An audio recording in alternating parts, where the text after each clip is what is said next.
Good morning to you all. I hope that you're doing well. I'm being somewhat affected by seasonal allergies this year. I usually experience seasonal allergy symptoms, but not until much later in the summer, late August, early September, the weed pollen season. But I tell you, this aging thing, now I've got allergies all summer long, actually into the late spring because they start in May. But I'm really feeling it this week and it's taken a lot out of me. I feel exhausted. And it didn't help that we had a short dance gig, my troupe and I, last night at 9 p.m., which is my bedtime. You know what I'm saying? I mean, I'm usually not sleeping by that time, but I'm thinking about it. So I was tired. I was very tired. And this whole week has been an absolute whirlwind. And this ties into what we're going to talk about today, which is sort of prayer, life, and routine amidst whirlwindness in one's life, because we tend to let that fall by the wayside when we get too busy and change up, well, I should say abandon our prior routines. And so that's what I wanted to talk to you about today. But just as a little lead up, so this week, you know from my other posts this week that I had a really super busy weekend. I had a wonderful tweet up lunch with Brother Joseph, who's a friend of mine from social media and is a discalced Carmelite friar. And that was on Saturday. And then I had our annual spring/summer hafla also on Saturday. And then we had Father's Day Sunday. So we had mass and visiting of both dads and traversing, I think is the proper word, to my in-laws' house for lunch and then my parents' house for dinner, and swimming because my parents have a pool with the kids, and it was all quite wonderful. We had a lovely, lovely day, but I was exhausted even going into the week. You know what I'm saying? It's like the week was starting off with me being exhausted, and I can tell I'm repeating little colloquial phrases. So this is because I'm so tired. So, okay. So we go into the week and I'm already just totally worn out. And then I don't even remember what I did on Monday, but I had lots to do at work.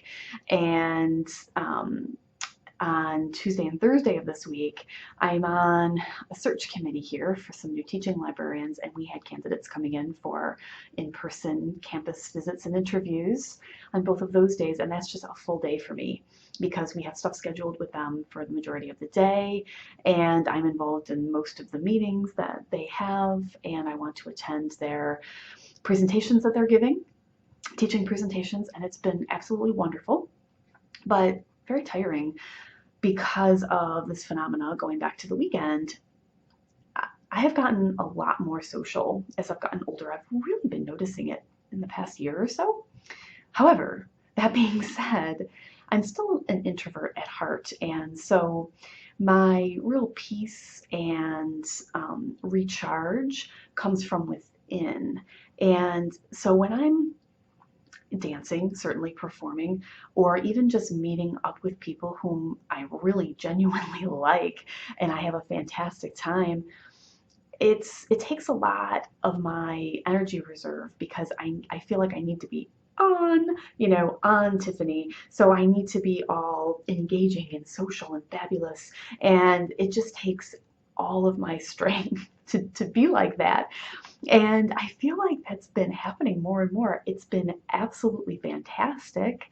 I actually have another tweet up coming up at the end of, well, a week from today, with some friends of mine from Twitter, a husband and wife and their baby. I can't wait, who are going to be passing through town on their way between two other vacation destinations, and I have lunch with them. And that's also on a day we have a candidate coming in for an interview. So if I don't have to go to lunch with them that day, the candidate, so I'm going to lunch with my other friends. And so I'm going to be doing that in the midst of this other day. And I love it all, but I feel exhausted all the time. And the seasonal allergies, circling back, I remembered, aren't you proud? I remembered where the train originated. It's taking, physically, I feel not 100%. So I just feel kind of worn out and like I'm dragging, and my head just feels sort of all stuffed up and floaty. And so I'm not 100% physically. And then I'm using up all of my emotional um, emotional reserve to be, socializing and all these things that I truly enjoy. But I just feel like I could fall asleep all the time because I'm wearing myself out. So it's been like that this whole week. So Tuesday and Thursday we had the interviews. I had lunch with our candidate yesterday. It was really fun, wonderful. And then we had this dance gig at 9 o'clock, which was late for me to be out in a bright red costume dancing. And what else did we have going on this week? Oh, the kids finished up school, so we took them out to dinner. And Anne was sick one day this week, so I had to take a day off from work, and I stayed home with her. And I took her to the doctor and had to procure medicine, which she hates, for an ear infection. And so I was nurturing her all day. Crazy, just crazy. And I've just been trying to catch my breath. And in the midst of all this, I've got these really fabulous writing projects. So quickly mention them. I've got a book review to write. I write book reviews for Catholic Library World. I've got to do one of those. I'm writing 2 small chapter, if you will, contributions for the Catholic Hipster Handbook. I don't remember the exact title. At any rate, Tommy Ty, maybe some of you know him from Twitter. I've got like a million things to include in the show notes. I did them ahead of time, but I haven't mentioned any of them yet that I put on there. I'm just coming up with new things, and now I need to remember to link those in the show notes. So Tommy Ty from Twitter, who's fabulous. If you're on Twitter, you want to follow him if you're not already. He is incredibly funny. And so he's writing this Catholic Hipster book. I'm going to look up the title. I'm going to do that. Let's see. That I have a couple of it used to be called the Catholic Hipster Handbook, and the new title is The Catholic Hipster: Rediscovering Catholicism Through Trendy Saints, Forgotten Prayers, and Other Cool Stuff. And that's coming out in the spring of 2017 from Ave Maria Press. And I have 2 short contributions in there about going to confession and going to adoration. And so we're getting down to the wire with those, and I need to finalize my segments, which are already done, but the publisher requested a few additional things, and so we need to do those, so I gotta get on that. And I have this other major project that I mentioned, I don't even know when, maybe last week. That is another book project, and it's going to be much more wide in scope for me. And I can't give you any details of that yet because it hasn't fully been fleshed out yet, but I will as soon as I can. But I would like to get started working on that. I haven't been able to get started yet. I do have the professional development time from work, so it's coming, but I haven't officially embarked yet. So what I'm going to do is try to finish up my book reviews for the journal and finish up the Catholic Hipster contributions, and then I can go forward on the other thing. So things have been a whirlwind, and let me pull up those other things I wanted to mention in my little show notes. So major thing I wanted to talk about today, excuse me, the allergies, is sort of how much of a whirlwind things have felt for me right now, and I'm sure you all go through spells like that too. And in the midst of all of this, what is our prayer life like?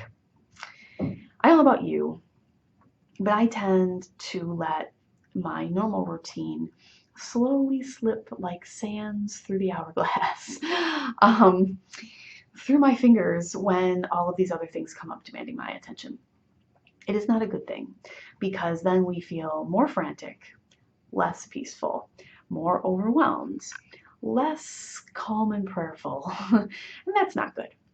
And so I was thinking about that this morning, and I was thinking about my week in terms of prayer. And I'm right now doing this really fabulous praying for another person novena that I embarked on with some friends, Samantha and Christina and Allison, and we all drew sort of like a secret prayer Santa. There's websites that'll do that for you. That will give you a random name from within that group, and then we're praying for that other person for a full 9 days. and we made a wish list of our prayer intentions. So it's been really wonderful. And so I've been praying a novena for my person, and I've been really loving that. So I've been sticking to that every morning. I've been doing that. But besides that, I haven't been doing my usual stuff. So I haven't been praying my rosary. I haven't been like picking up any of the other devotionals that I have.